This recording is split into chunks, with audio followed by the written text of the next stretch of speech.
Mbah Siddiq, karya Kiai Haji Mustafa Bisri. Berita tentang Mbah Siddiq sudah sampai ke daerah kami. Entah siapa yang mula-mula menyebarluaskannya. Yang jelas, kini kebanyakan penduduk, sebagaimana penduduk di beberapa daerah lain, sudah seperti mengenal Mbah Siddiq, meski belum pernah bertemu dengan orang yang dianggap istimewa itu. Memang ada di antara mereka yang mengaku sudah mengenalnya secara pribadi, bahkan mengaku sudah menjadi orang dekatnya. Sering dibawa-bawa pergi keliling. Bila Simbah datang ke daerah kami, selalu singgah ke rumah mereka. Dari mereka inilah nama Mbah Siddiq melegenda, termasuk di daerah kami.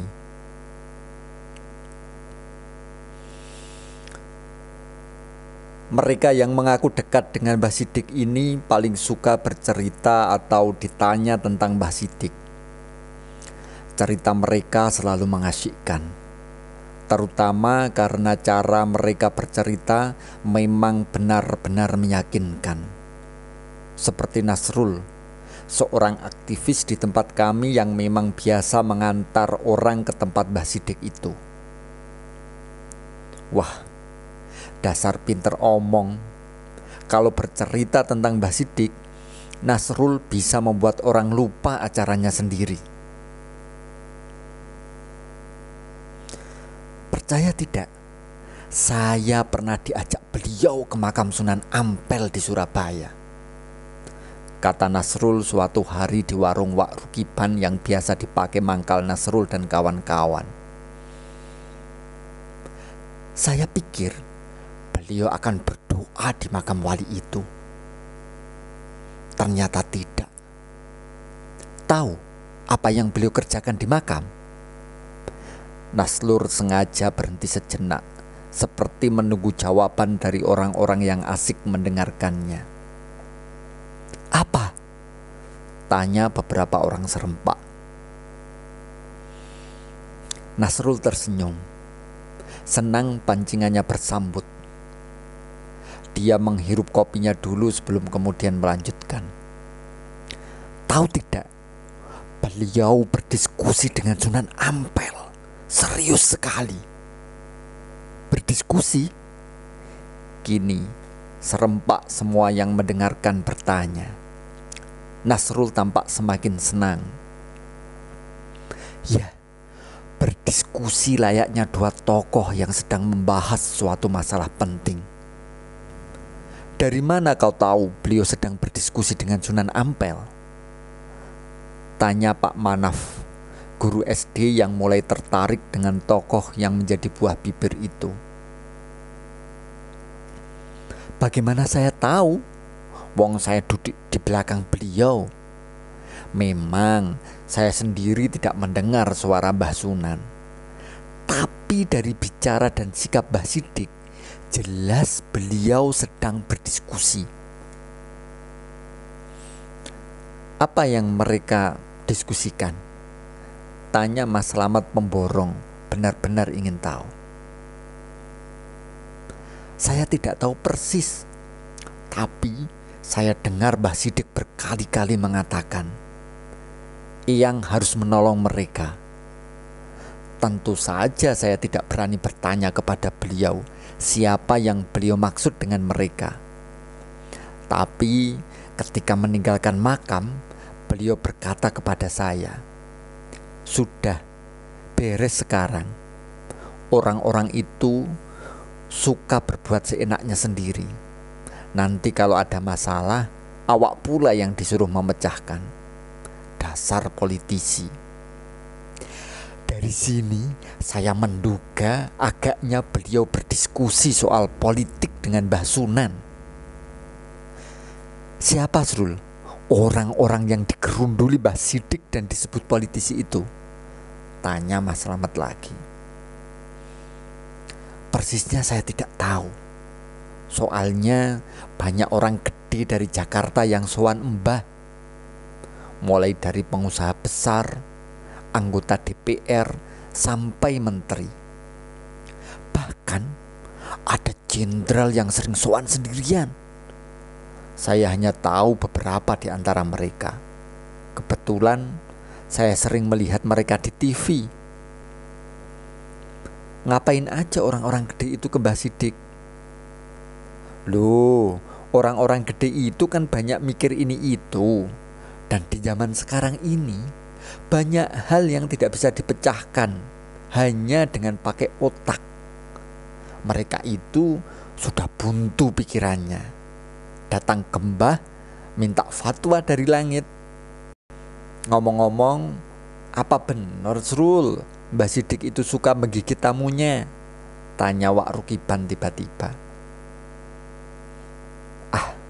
Yo gak mesti, Wak. Lihat-lihat tamunya. Biasanya Mbah menggigit telinga orang yang wataknya bandel, seperti Parman yang suka bikin jengkel ibunya itu. Kan pernah digigit.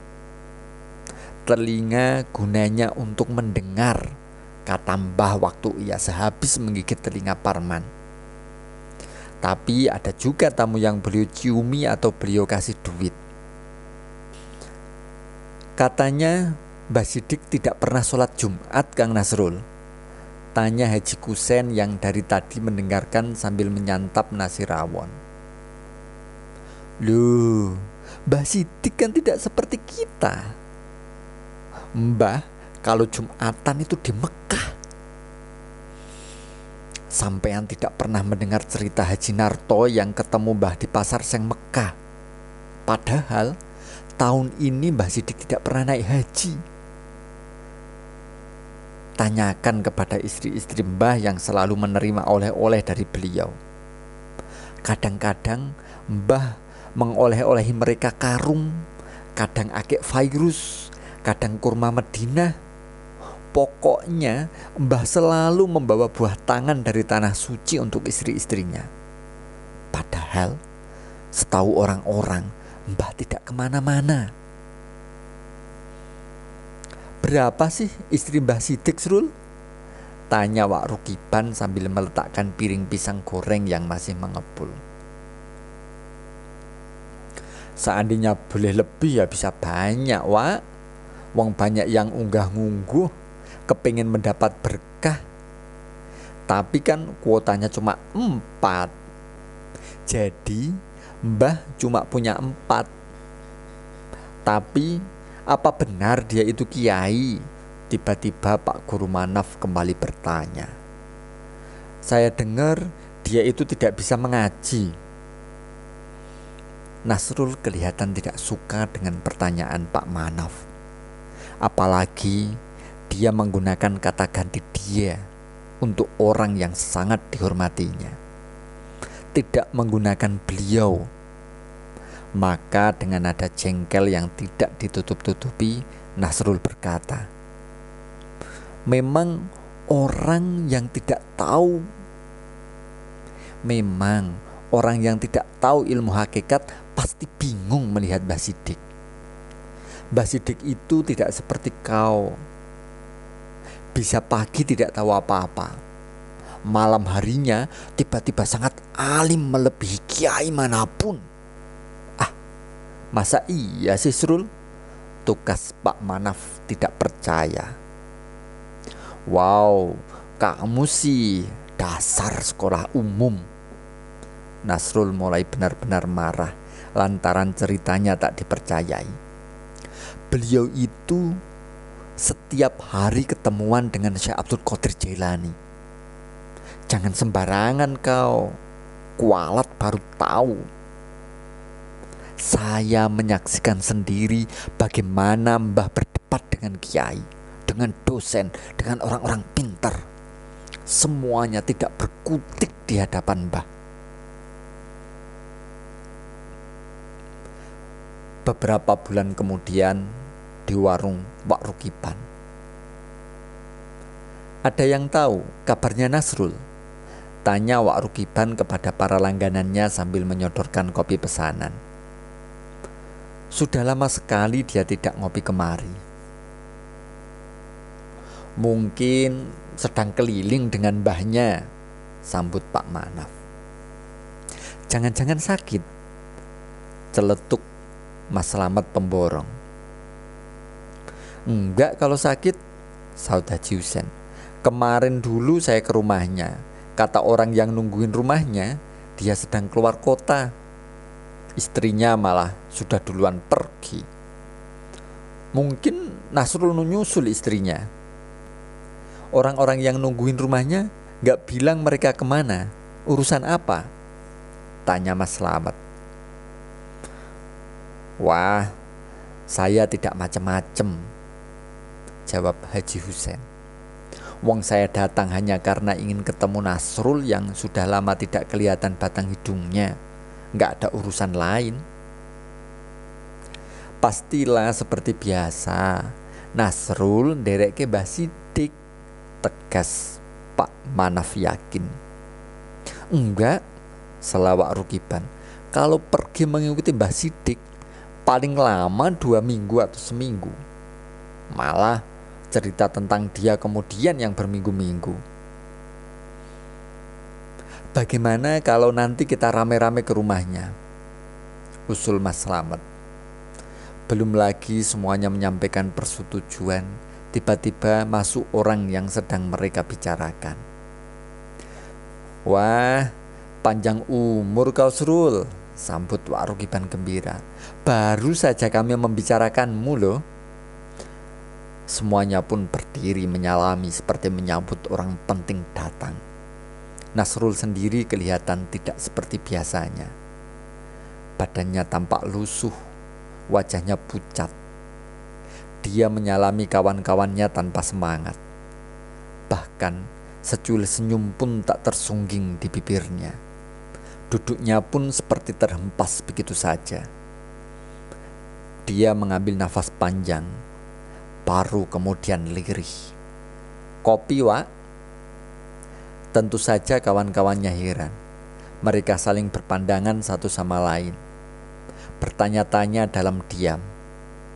Tapi seperti sepakat, mereka tidak berkata apa-apa.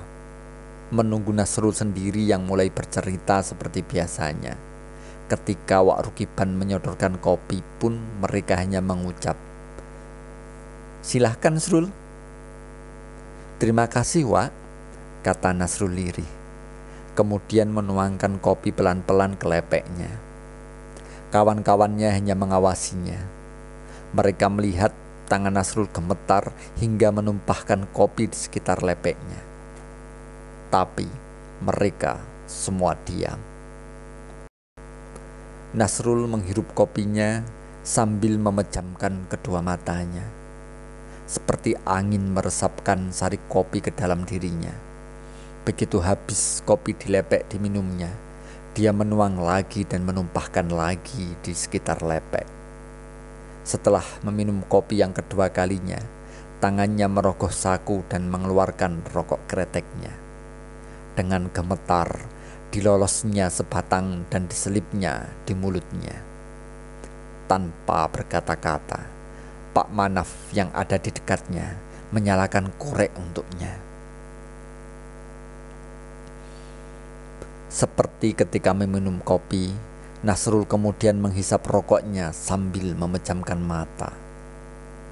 2-3 isapan, baru kemudian Nasrul memandangi satu-satu wajah kawan-kawannya, seolah-olah dia baru menyadari kehadiran mereka. Pak Manaf sudah hampir tidak sabar menunggu, sudah hampir membuka mulut. Tiba-tiba terdengar suara Nasrul seperti bukan dari mulutnya sendiri. Lirih, tapi terdengar sangat keras dan tajam bagi sembilu. "Sidik bajingan!" Hampir semua kawan-kawannya ternganga seperti merekalah yang terkena tikam umpatan Nasrul itu.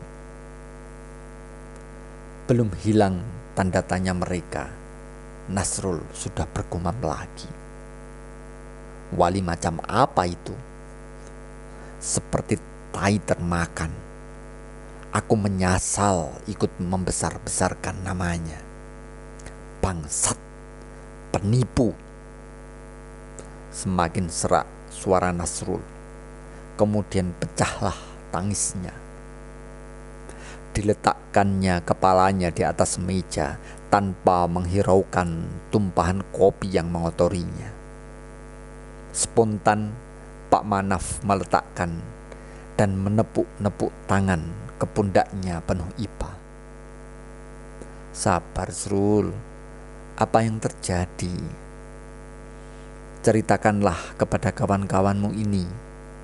Tumpahkan semua isi dadamu, biar lega.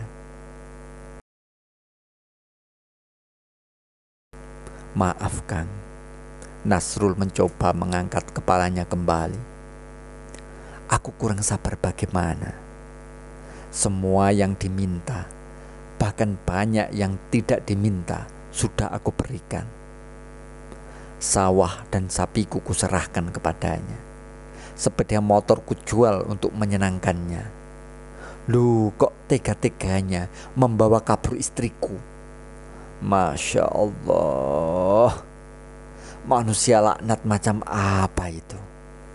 Dipukulnya tangannya ke meja hingga menggulingkan beberapa cangkir dan gelas.